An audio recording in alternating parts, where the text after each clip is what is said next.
বৃষ্টির জল যেমন গাছের জন্য খুবই উপকারী, তেমন বর্ষায় একটানা ভারী বৃষ্টির কারণে ছাদ বাগানের টবের মাটির পুষ্টিগুণ অনেকটাই ধুয়ে নেমে যায়।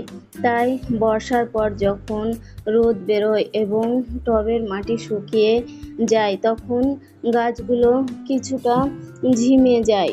এই সময় দরকার গাছের প্রয়োজনীয় পুষ্টির। আর এই পুষ্টির চাহিদা মেটাতে ব্যবহার করুন এই তরল অর্গানিক জৈব সারটি, যা আপনার গাছকে রাখবে সতেজ ও উর্বর এবং আপনার গাছের ফুল ও ফল হবে খুবই উন্নত মানের। তাই এই জৈব সারটি আমি কিভাবে তৈরি করি তা জানার জন্য পুরো ভিডিওটি দেখতে থাকুন। এই যে দেখুন, আমি একটি ডাব্বা নিয়ে নিয়েছি ঢাকনাযুক্ত, যার তলায় আমি কয়েকটা ছিদ্র করে নিয়েছি এবং আমার রান্নাঘরের কিচেন ওয়েস্ট যেগুলো আমি জমিয়ে রেখেছিলাম কিছুদিন ধরে, এগুলা এবার দিয়ে দেব আমি ডাব্বার ভেতরে। আপনি যদি আমার চ্যানেলে নতুন হয়ে থাকেন তাহলে চ্যানেলটি সাবস্ক্রাইব করে আমার সাথেই থাকুন। ভিডিওটি ভালো লাগলে একটি লাইক দিয়ে কমেন্টে আপনার মতামত জানাতে ভুলবেন না। এগুলো আমি সব দিয়ে দেব এর ভেতরে।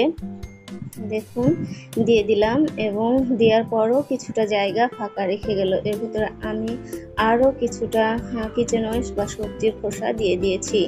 এবার এর ভেতরে দিয়ে দেব উষ্ণ ভাতের মাড়, যা এগুলোতে পোকার হাত থেকে রক্ষা করবে, পোকা এবং দুর্গন্ধ হবে না। এর উপরে দিয়ে দেব আমি আখা বা উনুনের ছাই। এবার ঢাকনাটি বন্ধ করে দেব।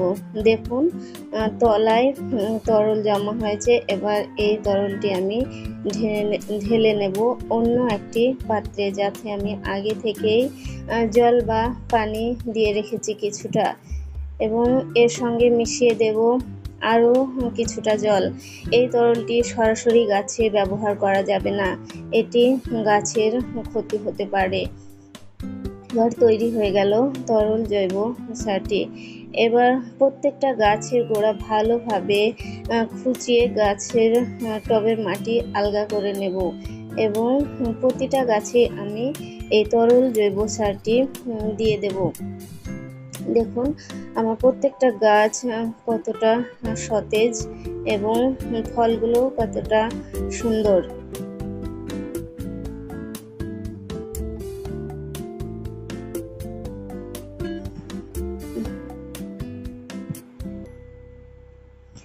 এই তরল জৈব সারটি আপনারা মাসে একবার ব্যবহার করবেন।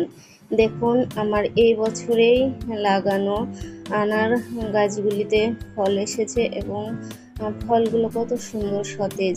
এই যে দেখুন, ড্রাগন ফুলের সাইজ কত বড়।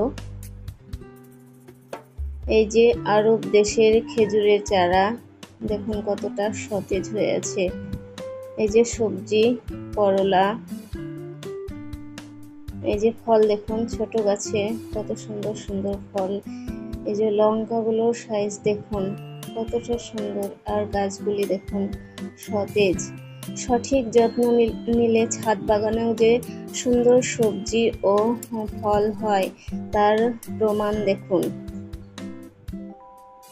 ছোট্ট জায়গাতে কিছু গাছ লাগিয়ে